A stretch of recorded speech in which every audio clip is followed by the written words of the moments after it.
texto de hoje vai ser um acerto de contas.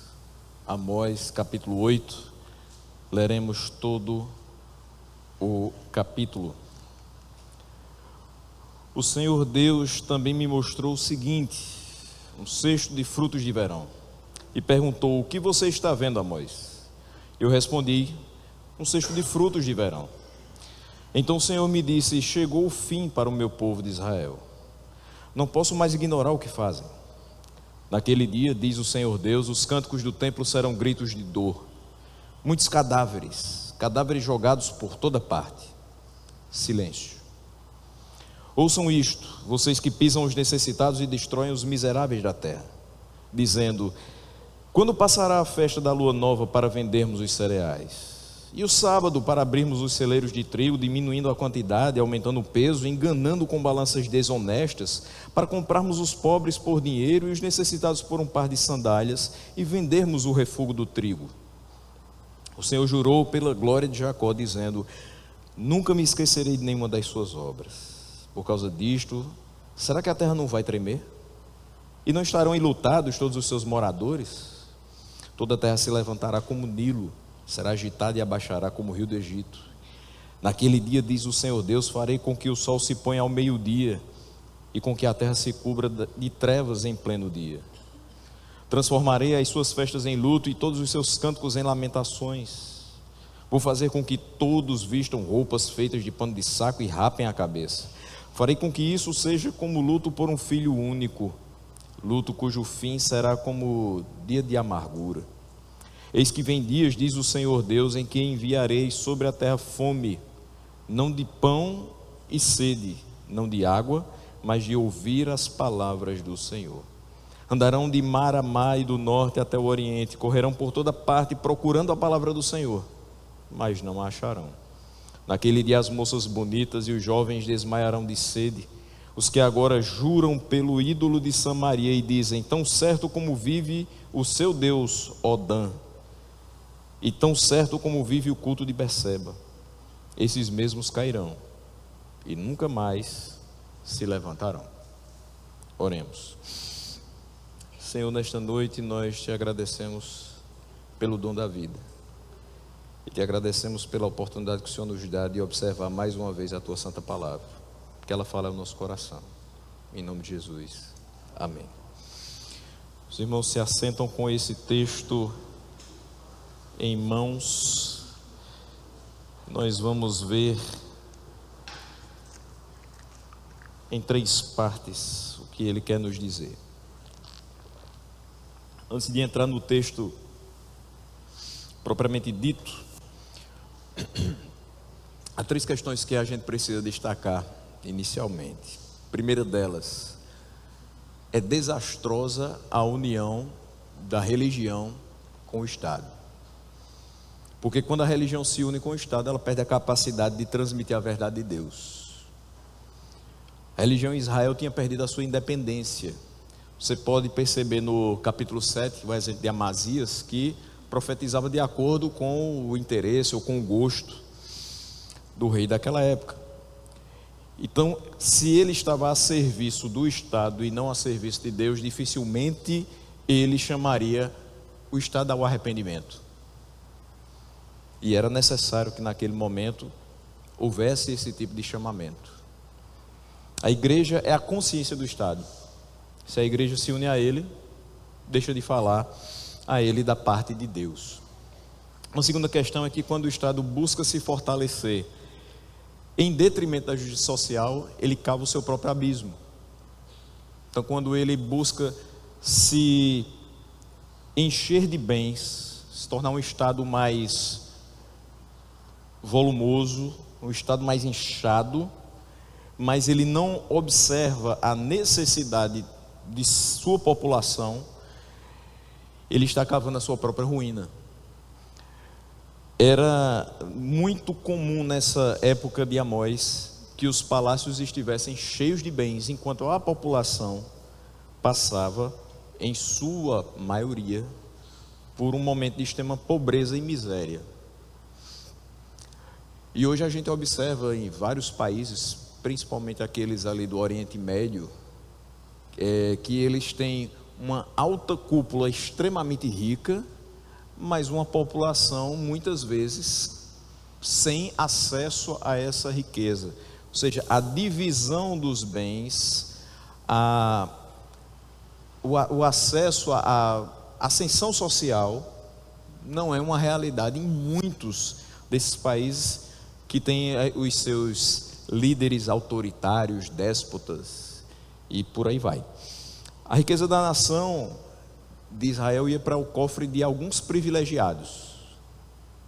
Geralmente nós escutamos que a riqueza de alguns países, a exemplo do nosso, por exemplo, 90% da renda está na mão de 3 ou 4% da população. É uma desigualdade muito grande. Então, alguns privilegiados chegam a ter uma condição social privilegiada, mas o restante das pessoas vive esmagada pela falta de condições básicas de sobrevivência. Basta você perceber que algumas das nossas celebridades têm mansões de 20 milhões de reais com 15 quartos e 30 banheiros, enquanto tem gente que nem saneamento básico possui na sua rua. O país estava enriquecendo, mas não com justiça social. É a derrocada dele. Uma terceira questão é que quando os ricos conseguem as suas riquezas desonestamente e o Estado e a religião se calam, a nação se aproxima do juízo divino. E era isso que a gente começava a observar nos demais capítulos, que Deus estava ainda longânimo com relação ao seu povo, mas aquela questão lá do início do livro, do início da profecia: por 3 ou 4 transgressões eu não susterei o castigo, estava bem próximo. Essa quarta transgressão estava muito próximo. Por quê? Porque ele observava, além de todos os pecados que já foram citados aqui ao longo de 7 capítulos, eles ainda se calavam diante da opressão e da riqueza ilícita. A exploração e a injustiça imperavam, e os ricos juntavam as suas riquezas tomadas dos pobres, que não tinham defesa. Por quê? Porque os magistrados estavam corrompidos. Então não adiantava eu perder a minha propriedade para uma pessoa rica e a justiça contra ele. Por quê? Porque os magistrados estavam comprados pelos mais ricos. Não se fazia justiça, não se havia qualquer palavra contra isso. Estado e religião calados, e criminosos sem punição. A impunidade é um dos pontos que faz com que o Senhor manifeste o seu juízo. Nesse caso aqui foi a gota d'água. Então Deus mais uma vez dá uma visão a Amós, e já tinha dado 3. A última delas foi a do prumo, que nós citamos no capítulo 7. Mas aqui ele vai dar uma visão de um cesto de frutos de verão. E o que é que isso vai significar? O que é que isso tem a ver com a gente? Quais são os efeitos da devastação ou da punição que vem posteriormente a essa visão? É isso que a gente vai ver nessa noite. Então, vamos voltar os nossos olhos para os 3 primeiros versículos, que dizem o seguinte: o Senhor Deus também me mostrou o seguinte, um cesto de frutos de verão. Primeira coisa, quem mostra a Amós? Deus. Amós não teve uma visagem, Amós teve uma visão. Amós não teve uma alucinação promovida pela sua cabeça, seu entendimento, o que ele achava que poderia vir a acontecer. Não, ele diz: o Senhor Deus me fez ver isto. 2 coisas aqui. Se é Deus que fala, nós devemos ouvir. Mas, para que nós ouçamos, devemos reconhecer que de fato vem dele. Então Amós escuta, mas por quê? Ele dá ouvidos a Deus e ele enxerga o que Deus tem para mostrar, mas porque ele reconhece que aquilo dali vem de Deus. que a gente abra os ouvidos para o que é falado da parte de Deus e que a gente abra os olhos para aquilo que é mostrado da parte de Deus. Não sendo da parte dele, a gente cerra tanto olhos quanto ouvidos. Então, deixando claro que foi Deus que o fez ter a visão, é perguntado a ele o seguinte: por Deus, o que é que você está vendo, Amós? Para que houvesse uma clareza, até para quem recebesse essa profecia, a transmissão dessa visão. Então Amós diz: Deus me fez ver o sexto e me perguntou: o que você está vendo? Não existe diferença, não existe discordância entre o que Deus faz, Amós vê, e o que ele de fato enxerga e transmite ao povo. Então ele diz: eu respondi, um cesto de frutos de verão. Ok, uma vez que você viu corretamente, agora eu vou dizer para você o que eu quero significar com essa visão de um cesto de frutos de verão. E ele diz no final do versículo 2: então o Senhor me disse: chegou o fim para o meu povo de Israel, não posso mais ignorar o que fazem. E você pode até se perguntar: mas não já estava na hora há muito tempo de Deus fazer justiça e de se manifestar com juízo a esse povo? Sim. Uma das coisas que a gente vai perceber em cartas como as cartas de Pedro é que às vezes a gente observa a injustiça no mundo e diz: por que o Senhor não fulmina logo? Por que o Senhor não faz logo justiça? Por que o Senhor não destrói logo esses que são desobedientes contra a sua palavra? Por que tanta paciência? Por que os ímpios estão prosperando? Também a dúvida que surge momentaneamente na cabeça de Asaf, quando escreve o Salmo 73. Mas, no fim das contas, a gente sabe qual é o fim deles.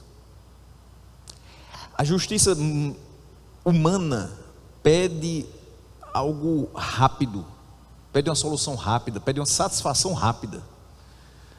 A gente vê uma situação como um homem no elevador dando 61 socos em sua ex-companheira, e a gente diz: esse tem que ser preso imediatamente.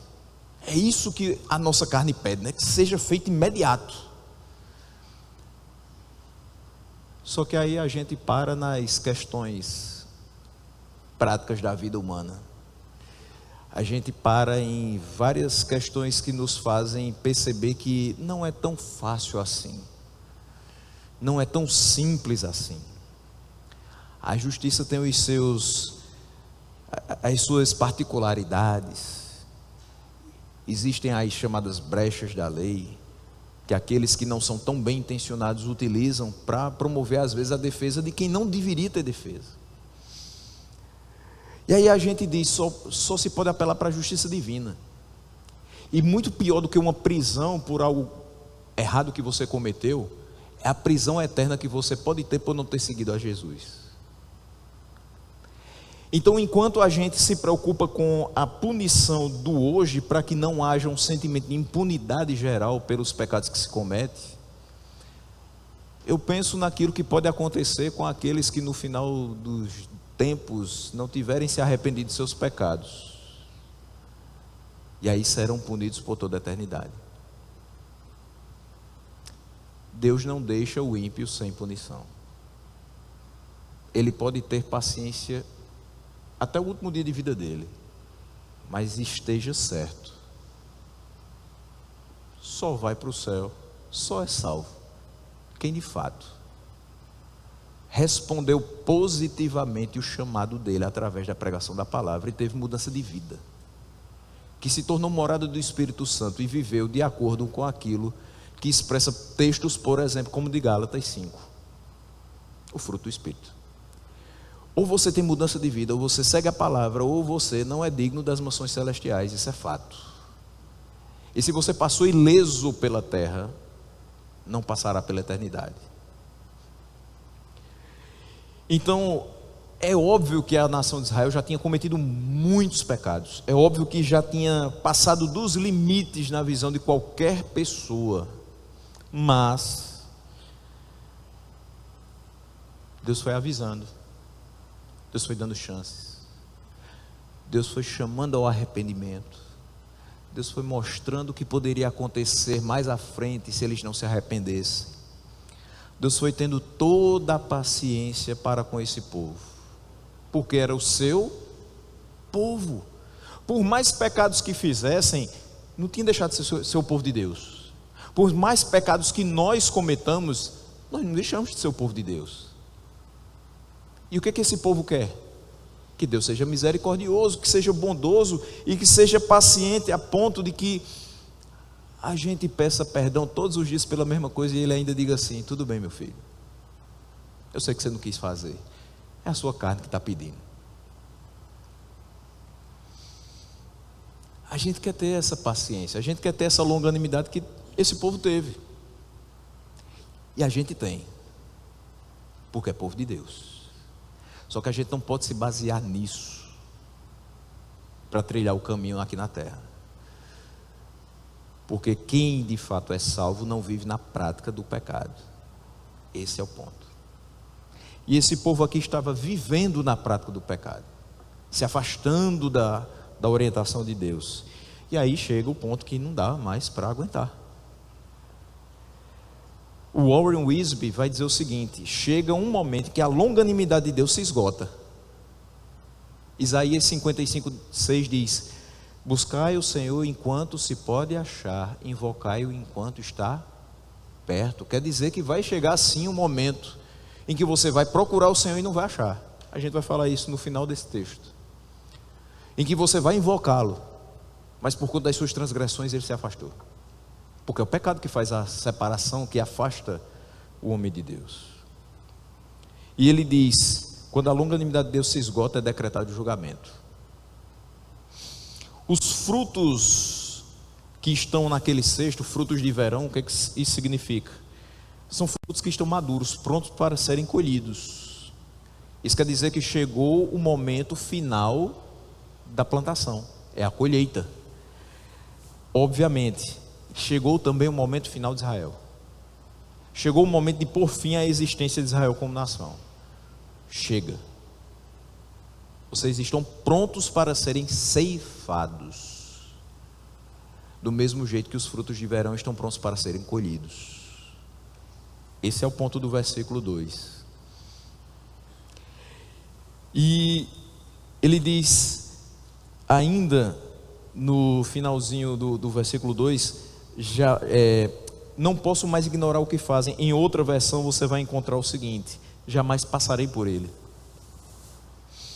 Deus mostra que aqueles que tapam os ouvidos à sua voz, que fecham as portas da graça com as suas próprias mãos.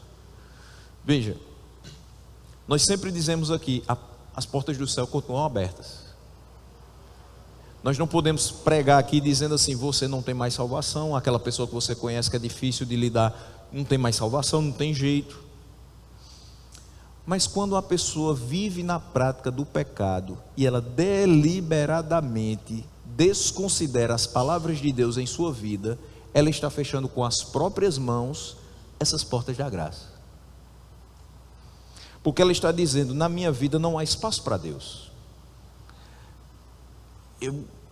Para mim não interessa o que Deus pensa a respeito disso ou daquilo. Eu sou o comandante da minha própria vida. Eu tomo minhas decisões, eu guio os meus próprios passos, e se você guia seus próprios passos, você guia para a perdição.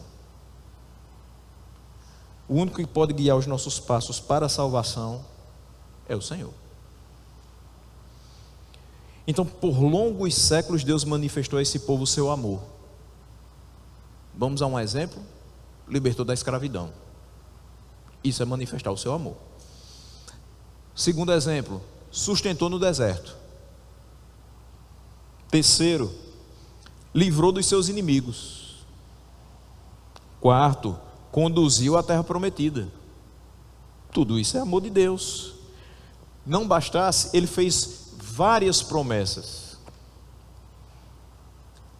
Ele suscitou dentre seus próprios filhos profetas que anunciaram a verdade para esse povo. E ele levantou dentro das suas famílias os nazireus, uns jovens consagrados, que mostravam para eles, pela sua vida, o caminho da santidade. Eram espelhos. Você olhava para eles e dizia: eles devem ser dessa maneira. Deus enviou mensagens aos ouvidos, Deus enviou mensagens aos olhos, mas o povo rejeitou todas as mensagens e todos os privilégios. Tapou os ouvidos, fechou os olhos, se rebelou contra a sua autoridade. Por isso, o mesmo Deus que havia livrado dos inimigos, agora entrega nas mãos dos inimigos. Chegou o fim, a porta da misericórdia estava fechada.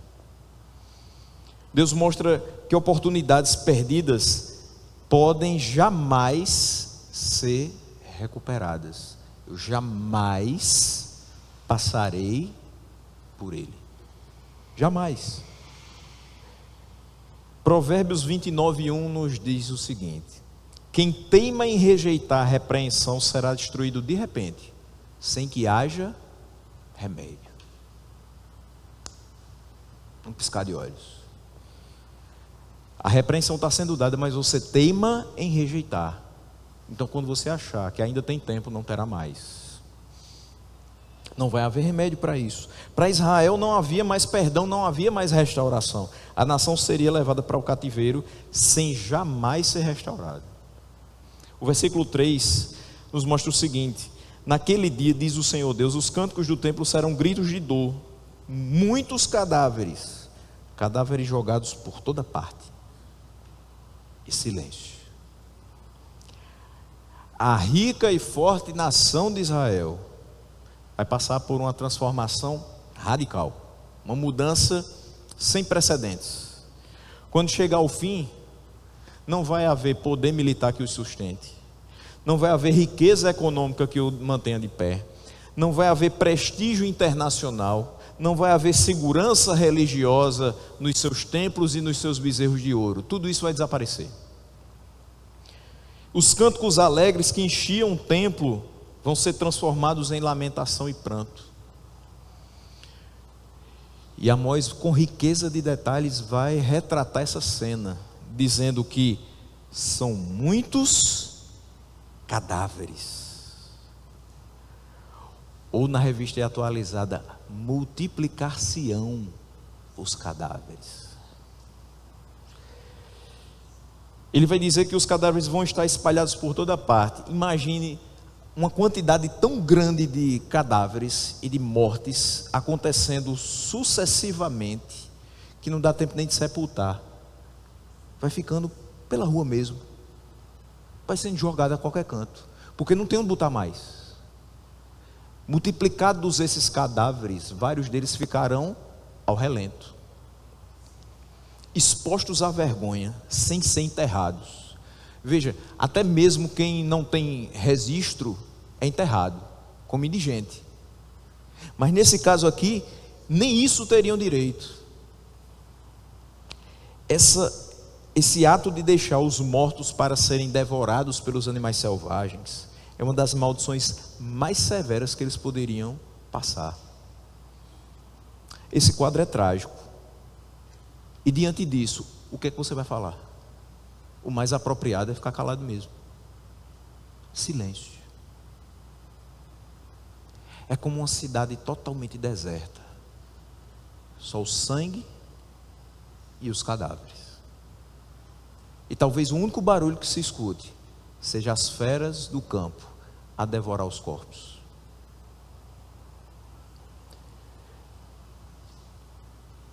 Essa é a visão. Mas essa visão não veio à toa. Existia algo muito sujo da parte daquele povo, e que ainda não tinha sido trabalhado. Já foi falado de vários pecados, mas Amós aqui vai falar mais especificamente da desonestidade dos comerciantes. E a gente vai para essa segunda parte, do versículo 4 até o versículo 7. Vamos ler de novo. Ouçam isto, vocês que pisam os necessitados e destroem os miseráveis da terra, dizendo: quando passará a festa da lua nova para vendermos os cereais? E o sábado para abrirmos os celeiros de trigo, diminuindo a quantidade, aumentando o peso, enganando com balanças desonestas, para comprarmos os pobres por dinheiro, os necessitados por um par de sandálias, e vendermos o refúgio do trigo? O Senhor jurou pela glória de Jacó, dizendo: nunca me esquecerei de nenhuma de suas obras. Há uma acusação no versículo 4 de abuso. Ele diz: ouçam, vocês que pisam os necessitados, ou que têm gana contra o necessitado, e que destroem os miseráveis da terra. Aqui são descritos os resultados, não o método de opressão. Os cidadãos fracos e pobres são tripudiados, esmagados, em uma oposição direta à orientação para se evitar tirar proveito dos pobres que são protegidos por Deus. Olha o que é que diz o Salmo 72, nos versículos 12 e 13. Porque Ele livra os necessitados que pedem socorro, e também os aflitos, e aqueles que não têm quem os ajude.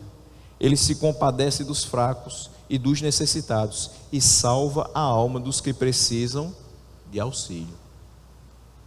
Se essa é a atitude do Deus que lhe salva, qual deve ser a sua atitude enquanto salvo? Agir de forma semelhante, se compadecendo de fracos e necessitados, e não os oprimindo e roubando, porque não tem outra palavra, usurpando aquilo que eles têm, que já é pouco. Então, eles, infelizmente, estavam se utilizando de expedientes escusos para tirar proveito daqueles a quem Deus tinha compaixão, mas eles não tinham. As tradições legais de Israel exigiam o compartilhar liberalmente com os pobres. E os primeiros profetas se opuseram àqueles que se aproveitavam dos fracos. Eles denunciaram isso. A acusação geral não se limita a um contexto de tribunal. Ele não está falando aqui simplesmente da opressão que é feita nos tribunais contra os pobres. Ele não está falando simplesmente da atuação dos magistrados. Esse era apenas um dos muitos contextos em que eram tomadas atitudes desumanas contra os indefesos. Mas agora ele vai focar exatamente no comércio de grãos. Métodos de abuso econômico, no versículo 5 e no versículo 6. Veja, imagine que aqui nós estamos reunidos. Obviamente o horário comercial já passou. Às 18 horas ele se encerra. Mas amanhã eu vou abrir o meu comércio. Amanhã eu vou abrir a minha fábrica. Amanhã eu vou abrir a minha empresa. E eu já estou aqui, sentado no culto. Vim dizendo que estava aqui para adorar a Deus. Mas a minha mente está nas contas de amanhã, no fornecedor de amanhã, nos clientes que eu vou atender amanhã, nos lucros que eu posso obter amanhã. Uma pergunta para que você reflita: Deus vai receber esse culto? Eu acho que você não está nem com o corpo presente. A cabeça está longe, e ela faz parte do corpo.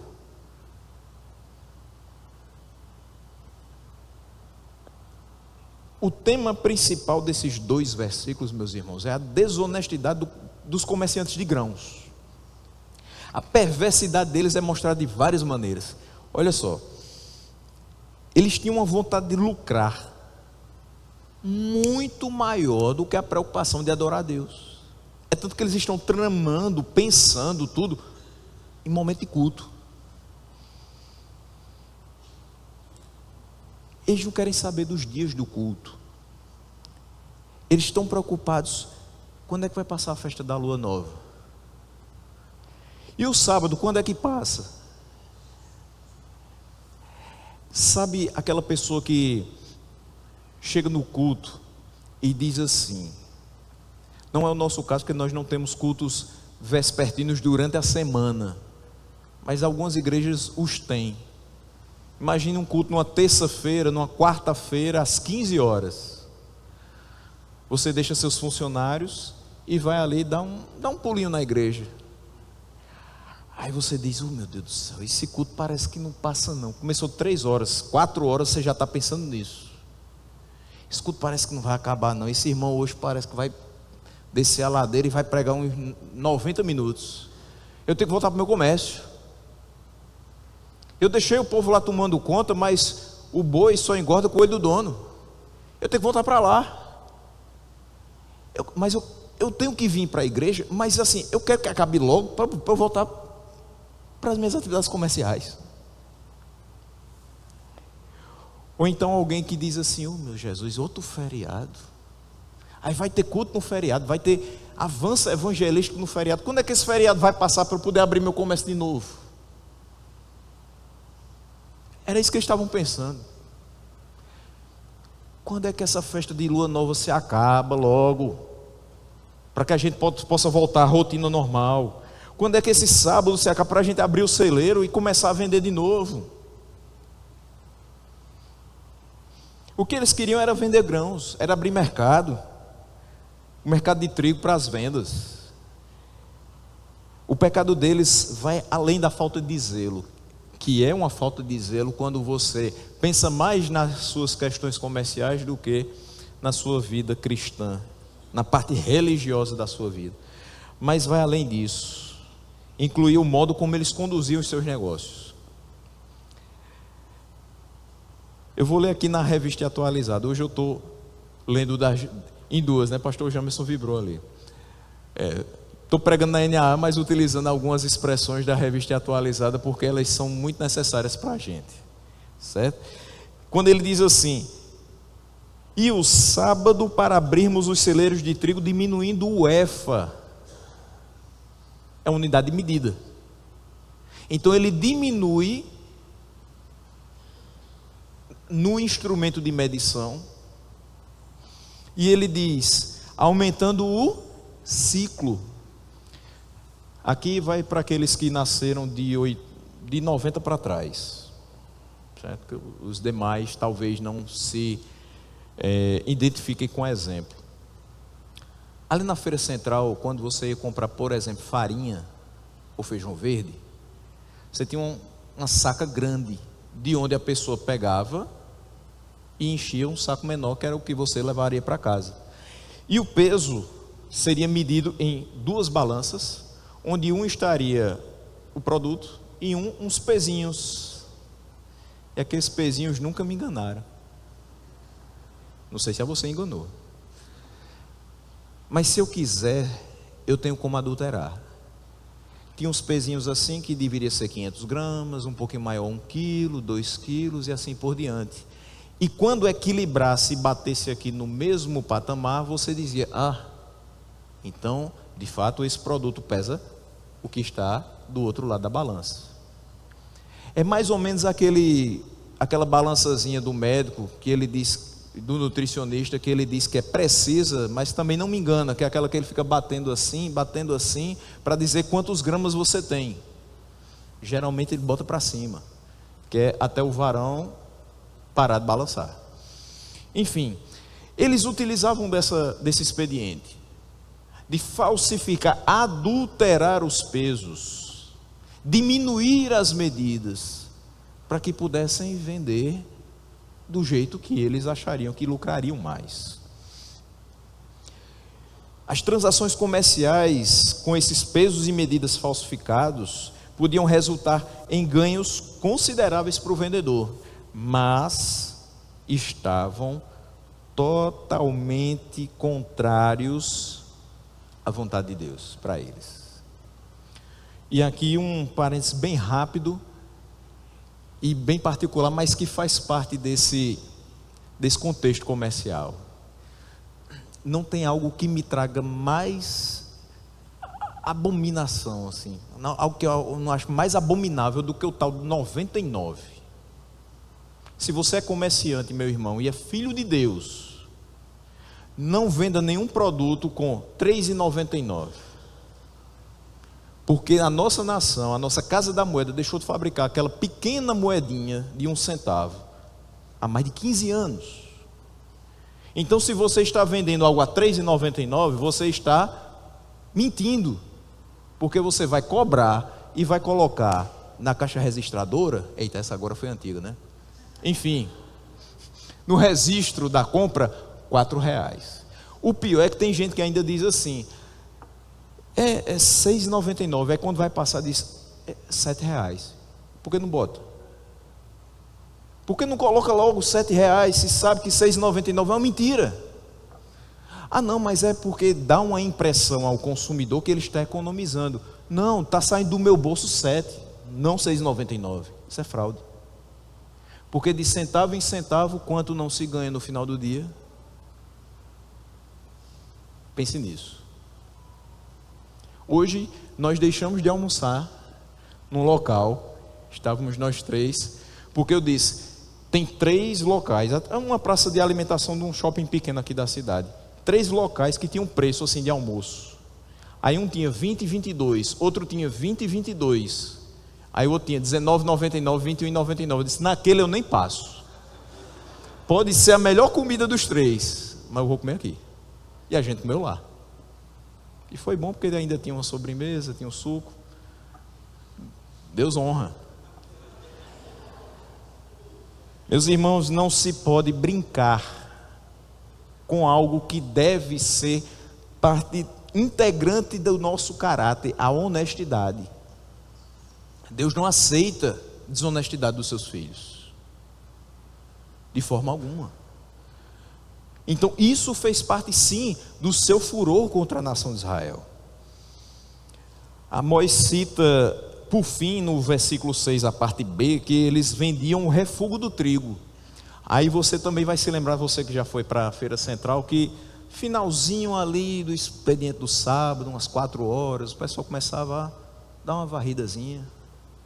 Porque toda vez que você tirava do saco e colocava em outro, vazava um pouquinho, ficava um pouquinho ali no chão. E aí se varria aquele pouquinho. E para esses comerciantes aqui, para que serviria? Para jogar fora? Porque caiu no chão? Porque está misturado com outros tipos de produtos, palha, lixo? Não. O refúgio vai para dentro do saco de novo, porque amanhã tem venda novamente. Então eles vendiam também o refúgio do trigo. Isso é mais desonesto ainda, porque não é só adulterar o peso, adulterar a medida, você adulterou o produto. Ia ter pessoas comprando pelo mesmo preço algo que estava sem qualidade. Então quem comprou no início do dia, comprou um produto bom, novo. Quem comprou no final do dia, comprou refúgio. É difícil. Esses expedientes traziam lucro para os comerciantes, mas estavam em oposição às tradições mosaicas. Iam contra a sabedoria. Toda essa desconsideração para com a justiça nas relações comerciais acabava por fazê-los possuir o pouco que o pobre tinha, inclusive a própria pessoa. Imagine que você tem toda uma dificuldade de conseguir os alimentos e você ainda compra de péssima qualidade. E aí os preços vão aumentando e você começando a comprar ainda menos, o seu poder de compra vai diminuindo por conta da desonestidade do comerciante, e aí você começa a se endividar para continuar mantendo o mesmo padrão. Só que essas dívidas vão se avolumando, e à medida que elas vão crescendo, um homem e a sua família vendiam a si mesmos para quitar o débito. Então veja que essa desonestidade não só levava a uma compra que foi envolvida por um método fraudulento, ela envolvia também a possibilidade de escravização desses pobres. Pelo fato de Deus cuidar do pobre e do fraco, por ter Deus redimido o seu povo da escravidão, e por esse procedimento ser contrário à lei de Deus, a nação estava pronta para o julgamento. O fim estava próximo. E no versículo 7, ele jura, ele faz um juramento, que é resposta direta às acusações do versículo 4, 5 e 6. Deus jura julgá-los por conta das suas obras. Eu não me esquecerei de todas as suas obras para sempre. Ou eu nunca me esquecerei de nenhuma das suas obras. Para quem é filho de Deus, que é regenerado, o que ele promete? Dos teus pecados eu não mais me lembrarei. Mas o desobediente, ele vai se lembrar. Por quê? Porque é necessário que essas obras sejam apresentadas e justifiquem o juízo. As obras de Cristo justificam a nós diante de Deus. As obras do ímpio justificam o juízo de Deus sobre ele. Dão razão a esse juízo que é derramado sobre ele. Então ele diz, ele não vai mais deixar passar, nem perdoar esses pecados. Ele já disse no versículo 2, ele jamais vai se esquecer de como eles maltrataram os pobres. E ele jura pela glória de Jacó. Ele já tinha jurado pela sua santidade, já tinha jurado por si mesmo, e agora é pela glória de Jacó. E as próximas atitudes vão mostrar exatamente aquilo que Deus jurou que faria. E a gente vai para o último ponto, do versículo 8 até o 14. Eu espero que alguém se lembre o que aconteceria com essa nação se ela continuasse pecando. Porque eu já citei algumas vezes em outras pregações, mas eu não vou forçar a mente dos irmãos. O que é o entregar nas mãos dos inimigos? É a invasão da nação assíria sobre Israel. Uma coisa que vai acontecer 60 anos depois. Então nem demora tanto assim para que eles recebam esse juízo do Senhor. Então ele vai falar agora dos efeitos dessa invasão. Uma vez que ele diz que agora vai entregar nas mãos dos inimigos, que ele diz mais um dos porquês, dos motivos que o levou a agir dessa forma, agora ele vai dizer as consequências disso tudo, o resultado da invasão assíria. Então ele transmite as palavras de juízo do Senhor, comparando os efeitos dessa invasão assíria a alguns elementos. Veja comigo versículo 8. Por causa disto, de tudo que eu falei do versículo 4, 5 e 6, por causa disto, não estremecerá a terra. Então ele compara esse primeiro efeito a um terremoto. Ele diz, e não se enlutará todo aquele que habita nela. Toda a terra vai se levantar como o Nilo, e vai ser agitada e abaixará como o rio do Egito. Veja só, o que ele está querendo dizer aqui? A terra vai estremecer por causa do pecado desse povo, a semelhança das cheias do Nilo. A terra começava a estremecer e as águas subindo, e as águas iam subindo até tal nível que transbordavam e inundavam as cidades. As proximidades do Nilo eram inundadas por conta desses tremores, dessas cheias. E os judeus conheciam bem, tinham morado lá no Egito. Uma inundação causa estragos e causa mortes. Se você estava já com uma idade de consciência no ano 2004, você vai lembrar do tsunami. Causou uma devastação enorme e muitas mortes. É exatamente isso que vai acontecer: tremores de terra, cheias e mortes. Um estrago semelhante ao da inundação do Nilo. Aí ele vai para uma segunda comparação do versículo 9, quando ele diz: sucederá que naquele dia diz o Senhor, farei que o sol se ponha ao meio-dia. E aí essa palavra entenebrecerei, ou deixarei em trevas a terra durante o dia. Está tudo claro e vai escurecer. Ou seja, ele compara um eclipse total. Poucas vezes a gente viu isso acontecer. Eu já tive a oportunidade de ver pelo menos uns 2 durante a minha vida, mas é bem raro. E é algo muito interessante de se ver, porque ao meio-dia, aquela bola meio alaranjada começa a ficar mais avermelhada e vai perdendo sua cor, porque algo está encobrindo.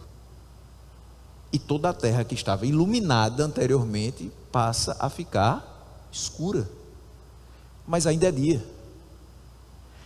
O que isso quer dizer? As trevas trazem terror. Pode ser a coisa mais simples do mundo. Esse ano a gente ficou lá em casa 2 dias no escuro.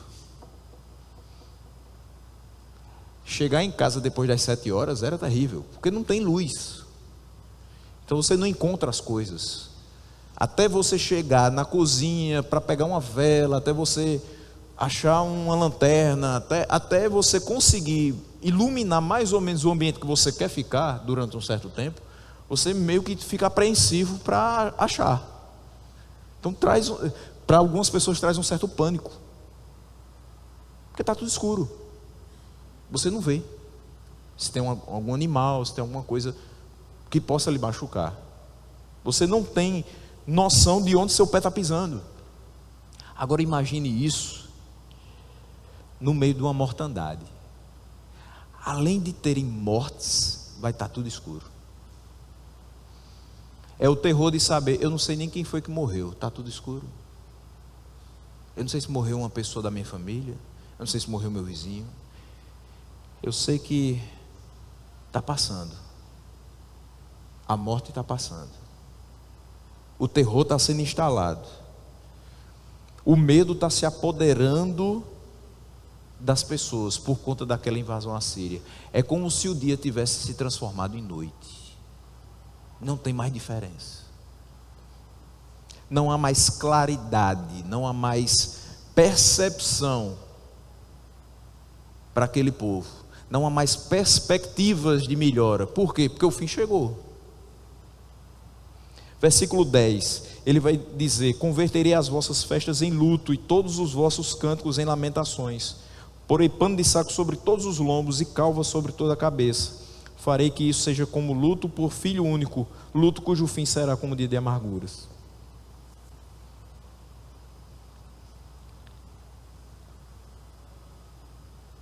Durante o luto,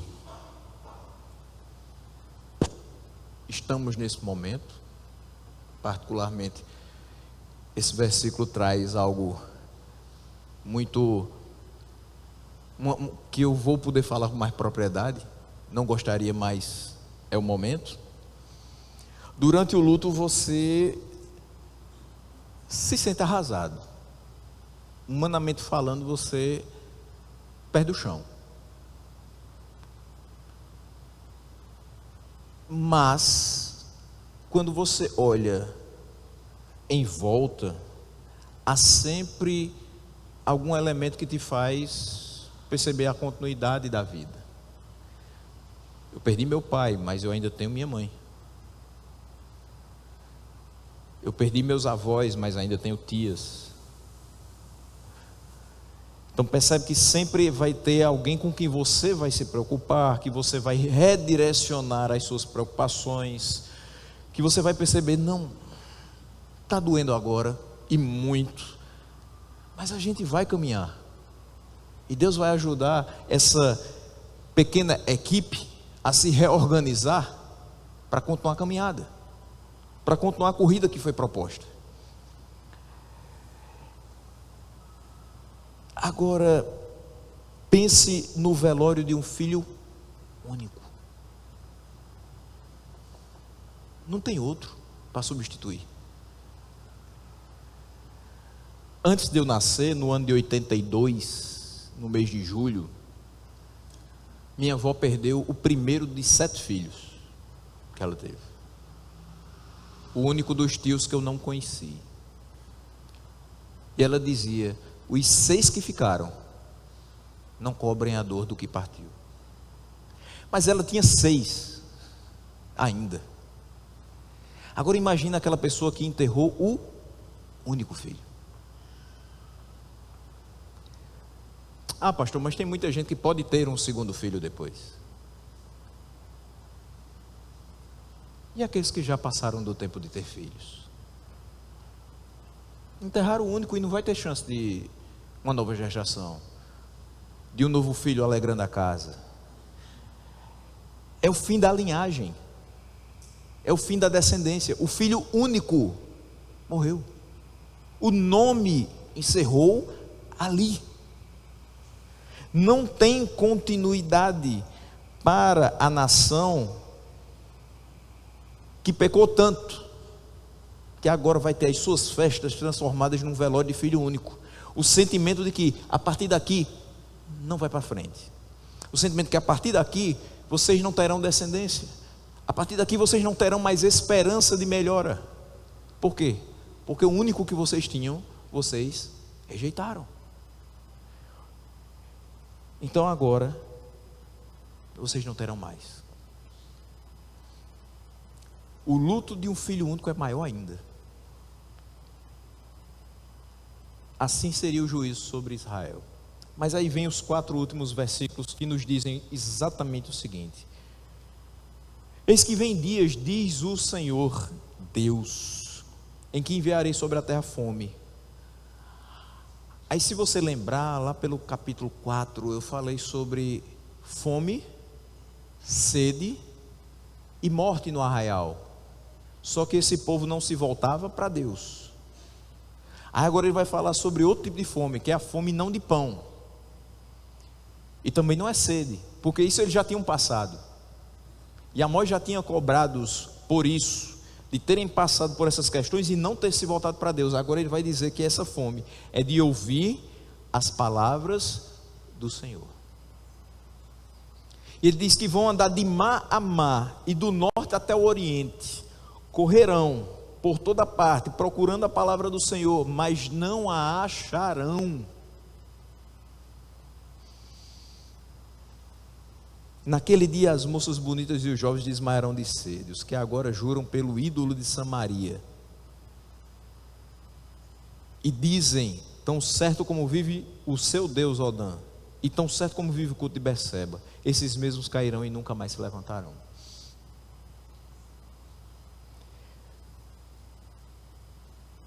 Eu já escutei de algumas pessoas assim, conversando dentro de livraria evangélica: eu tenho umas 20 bíblias de estudo. Aí dá aquela pequena inveja santa, né? Porque a pessoa deve ter muito dinheiro para comprar 20 bíblias de estudo. Eu tenho bem menos que isso, mas sou grato a Deus pela oportunidade de tê-las. Mas é fato que a gente que se debruça sobre a palavra de Deus para preparar sermão, estudo, para aconselhar, para alimentar o povo de Deus, a gente tem que ter diferentes versões, a gente tem que ter bíblias que tragam algum tipo de auxílio, mapas, lista de pesos e medidas como a gente precisou hoje, enfim, são muitos materiais. Nós temos essa possibilidade de, tendo condição financeira, ter 20 bíblias, ter 30 bíblias, ter quantas bíblias caibam nas nossas casas.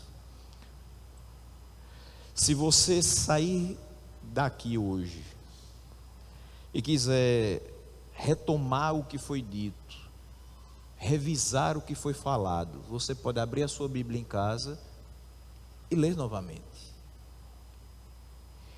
Mas como deve ser motivo de aflição alguém procurar a palavra dentro de casa e não achar?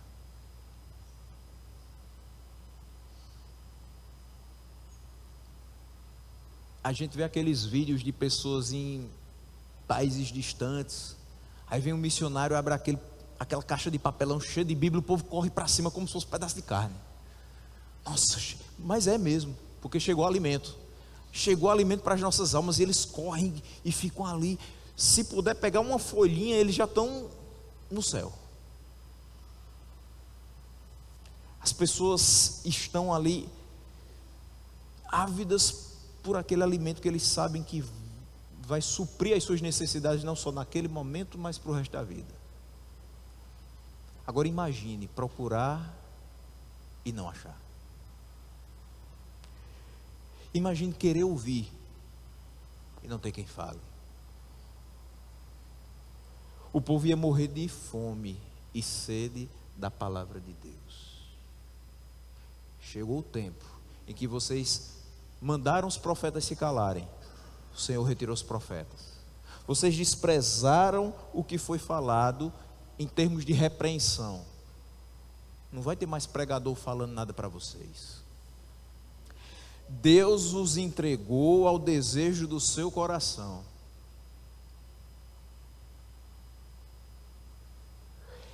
Meus irmãos, veja, fazendo uma comparação com o que nós temos, esse povo aqui não tinha quase nada em relação ao que a gente tem. Você tem Bíblias, Bíblia de estudo, Bíblia da criança, Bíblia do vovô, Bíblia do adolescente, Bíblia do obreiro, Bíblia da mulher que ora, Bíblia da garota, tudo. Quantos dias na semana você passa sem ler?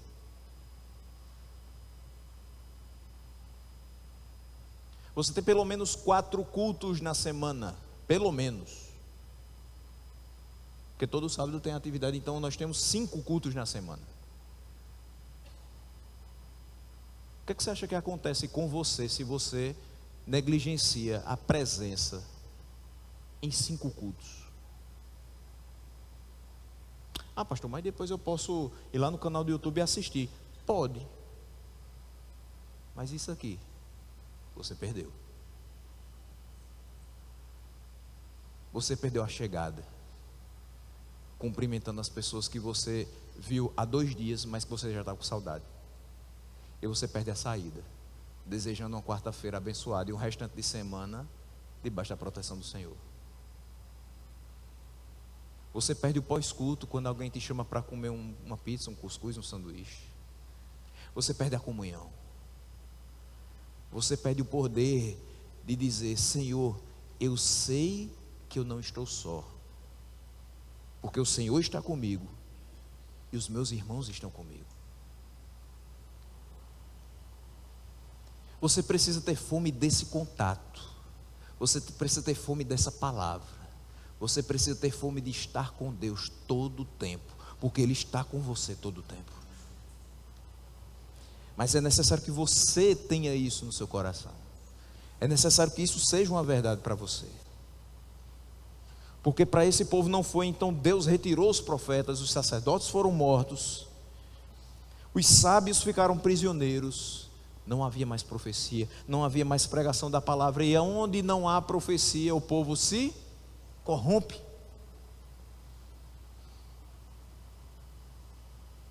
Do mesmo jeito que durante o momento de mortes, cadáveres no chão, a única resposta era o silêncio. Agora, eles experimentariam o que é Deus estar em silêncio. Você ora, estamos no culto de oração, o que é que você espera? Que Deus fale. E se Deus não falar? Você se desespera, porque a primeira e única saída é a orientação de Deus, é a voz de Deus.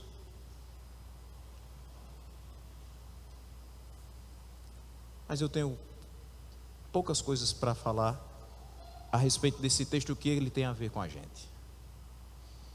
Primeiro, a paciência de Deus é imensa, mas chega um momento que Ele diz: chega, basta.